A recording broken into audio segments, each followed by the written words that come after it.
She is a Christchurch-based medical doctor with a passion for preventative health based on evolutionary principles. Her talk is on how health is quantified, the limitations of that approach, and explores the alternatives for general practice. Please welcome Anastasia.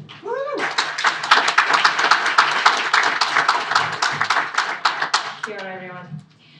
All right, we're going to start with an exam for doctors in the room. Doctors in the room, hands up. Yeah, you can't hide, thank you. What's this? Doctors? Yeah, so for those of you who are unfamiliar with this set of numbers, this is a arterial blood gas, so a result of a blood test drawn from an artery. So crudely it measures the concentration of gases, oxygen, carbon dioxide, and some clinically important electrolytes and other biomarkers. So you can see the pH in this sample is rather low, yes? 7.08. What's normal? 7.5.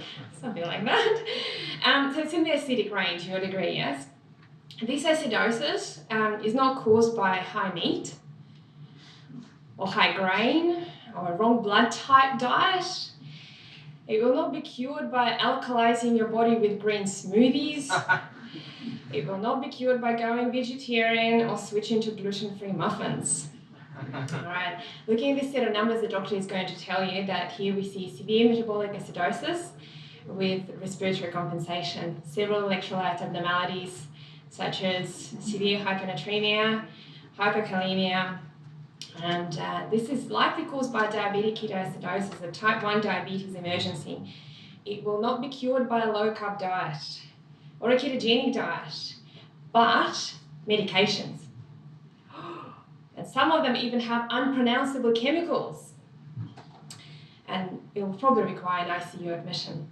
So these numbers tell a story. And 100 years ago, this person probably would die. We have harnessed the most amazing scientific breakthroughs in the past 2 centuries. And medicine has come a very long way from bloodletting leeches and camphor oil.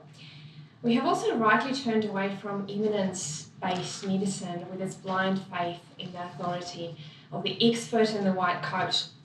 We have chosen science as the basis of our medical advice. But have we surrendered ourselves our practice into the hands of another religion? And full disclosure from the start, I'm not a scientist. Doctors are not scientists. Some, like myself, have undergraduate qualifications in science-related field, but the vast majority are clinicians. We're practitioners. We are interpreters of science. And our patients look to us to interpret the evidence and apply it in their particular case. Will taking a statin every day for 20 years reduce my risk of dying of a heart attack? Will spinal surgery cure my back pain? Will this blood test tell me if I have prostate cancer? Should I have an MRI for my headache? And if I eat clean diet, do yoga and run marathons, drink bone broth and purify myself by colonic irrigation, will I live forever? Just in case you're wondering. Frequently, however, our knowledge and understanding of scientific method is lacking. And here I'm talking about medical practitioners. And we can be a fairly easy prey for the tactics of scientism, masquerading as science. We are suckers for numbers, and science is sounding terms.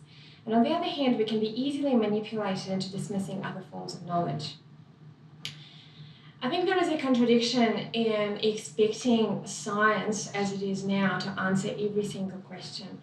The scientific mind does not so much provide the right answers as ask the right questions. And more recently, science operates as a procedure of uncertainty reduction, and the goal is to get less wrong over time. So what is scientism? It could roughly be called an exaggerated trust in the efficacy of methods of natural science with crossover to realms of ethics, philosophy, and humanities. Scientism is not just bad science, but that's what it is as well, but also a bad interpretation of science in real-life scenarios. Scientism relies on sensational. It preys on our fears of death and disease.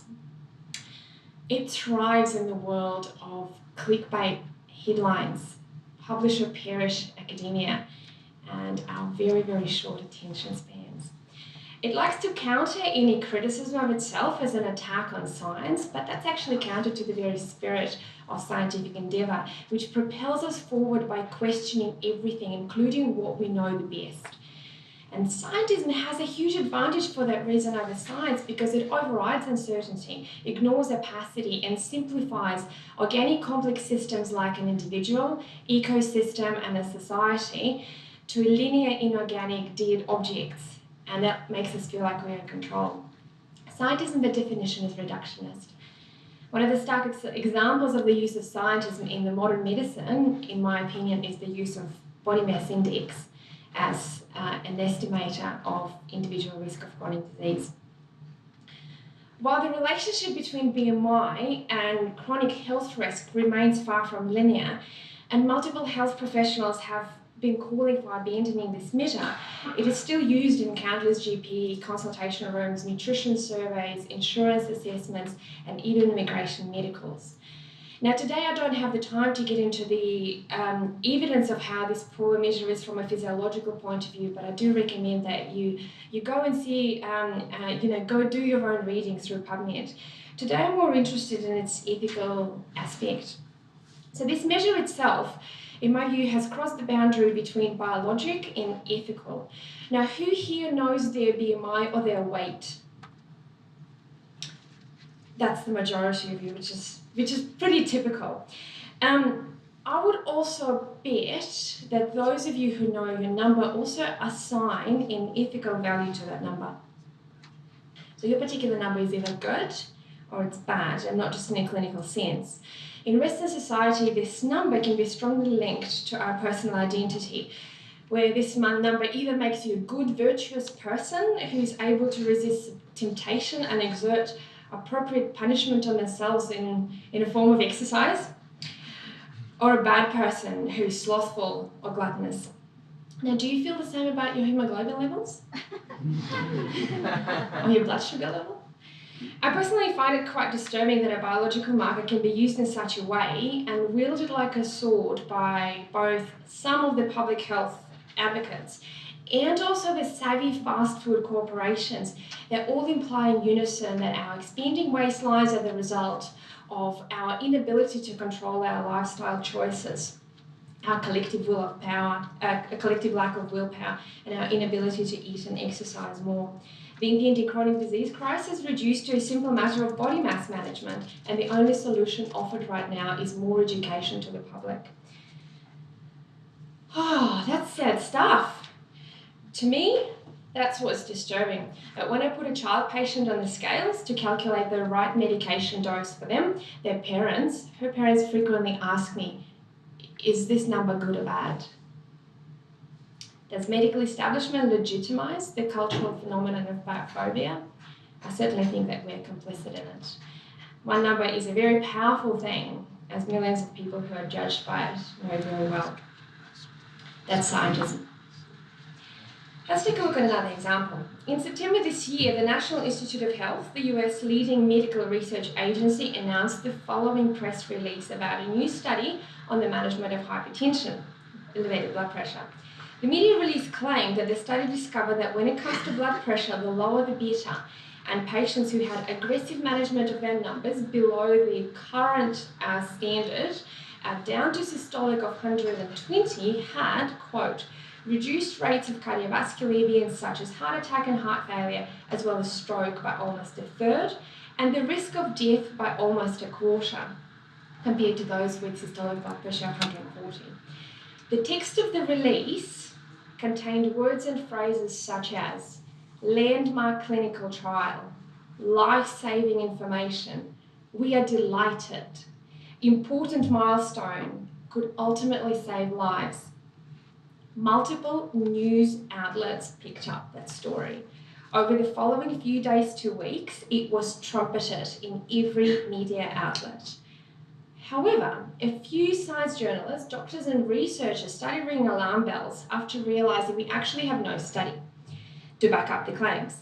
It is yet unpublished and not peer-reviewed. We cannot comment on any results because, to science, they do not yet exist.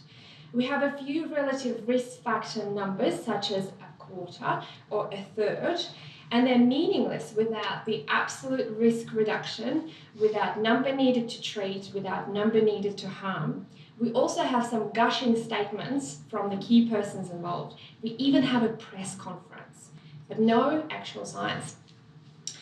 That's not to say that I disagree with results.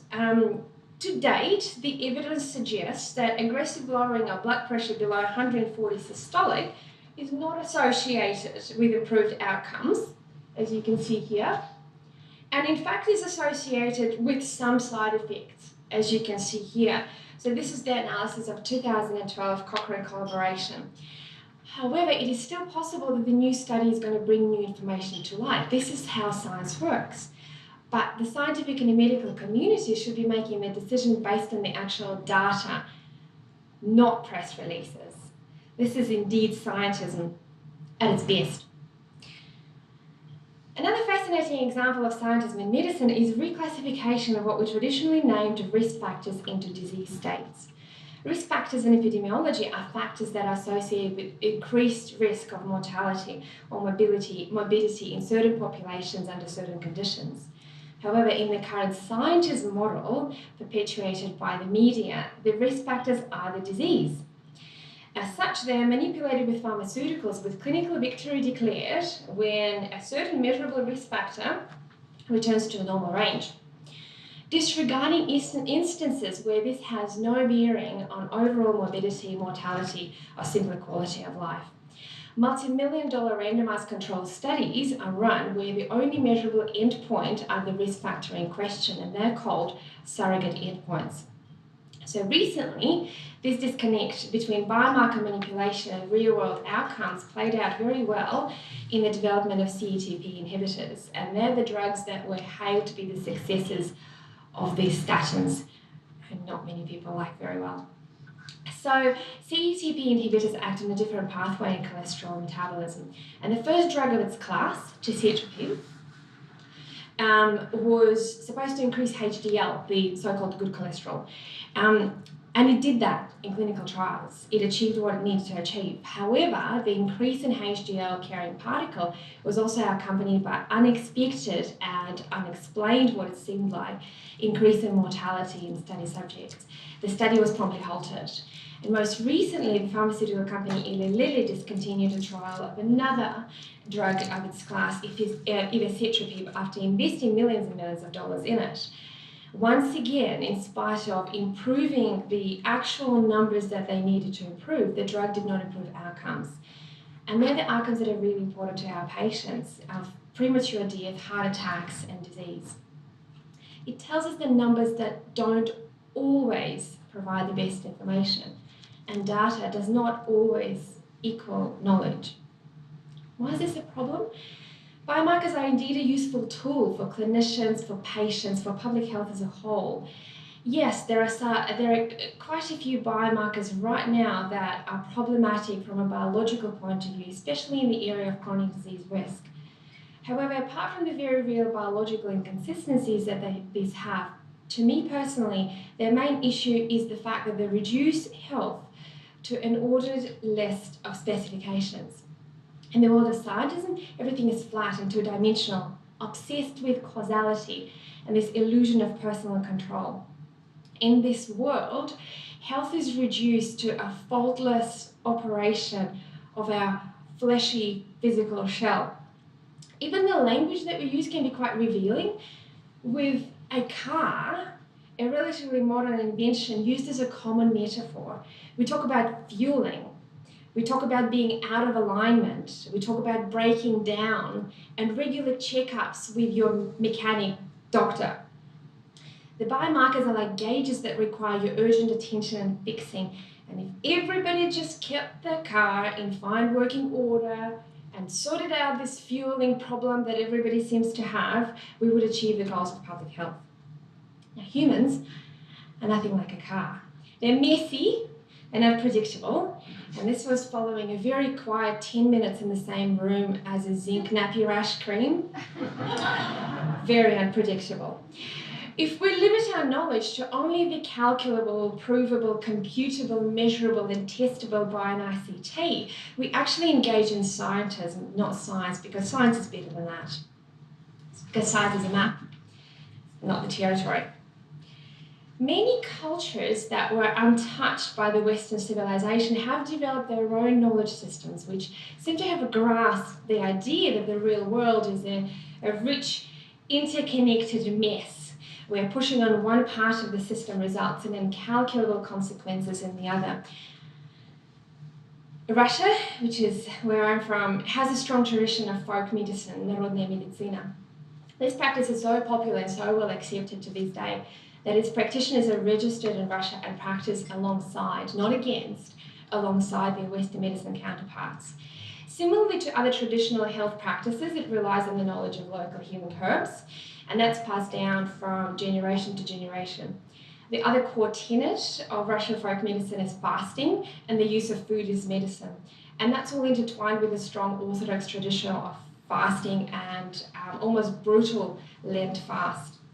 Another facet, which is probably a little bit more well known to you guys, is the tradition of ice bathing. We really do that. Looking beyond the scientific evidence for these practices, we should instead focus on the underlying principles behind them. Connection, strong connection to the local natural environment and the recognition of the seasonal changes. The idea of exercising occasional temperance, not for aesthetics, but to test your own limits and to conserve the resources that are going to be scarce after a harsh winter. And that's a concept that almost diametrically opposed to the Western culture of constant indulgence and reward. And finally, belief that physical discomfort in the face of extreme heat, extreme cold, or extreme environment in general can be harnessed and used to build a stronger, healthier body and mind. Russian traditional culture is not unique in this regard, and we have heard a fantastic presentation here yesterday by Dr. Ihirani Hege. The inseparability of human and natural world in Maori knowledge dictate that human health is compromised where there is atmospheric pollution, contaminated river, or exploitation of the land. Many pre-Western cultures that we frequently dismiss as primitive use this very simple heuristic for preserving their well-being. Connect with your natural world and local natural environment. Take nourishment from nature and give back. Respect your elders as they are the source of knowledge, and in turn acquire knowledge to pass it on to your descendants. Be of use to your community and your family, and you can draw on their support in time of need. Some of these truths are now supported by scientific evidence. Some are still not. But I think that they display the sophistication in our understanding of the complex organic systems that we frequently lack.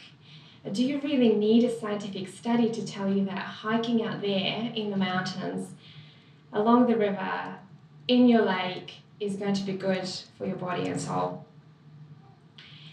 So we see Ancestral Health Framework as a way to bring together these two knowledge systems. The word ancestral to us has several meanings.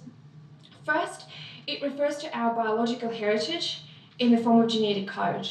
Your living DNA is your link to a long line of your ancestors, from your grandmother to the hunter-gatherer.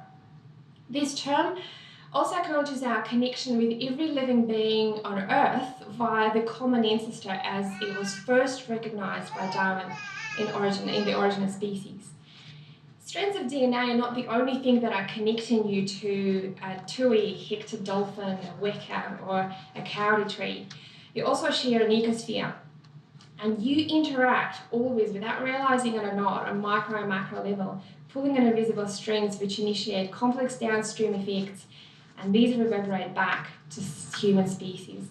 And we can see this in what's happening right now today with climate change.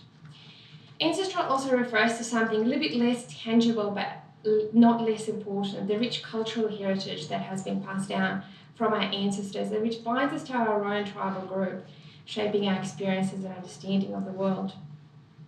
Finally, ancestral is our link with future generations for whom we are the ancestors and we are the source of genetic material, epigenetic changes, and the cultural and environmental legacy, whatever that is going to be. So these are some of the concepts that we're currently discussing, and this was one of the reasons why we have indeed formed the Ancestral Health Society of New Zealand, and this is actually why you all guys are here today. So thank you for your attention.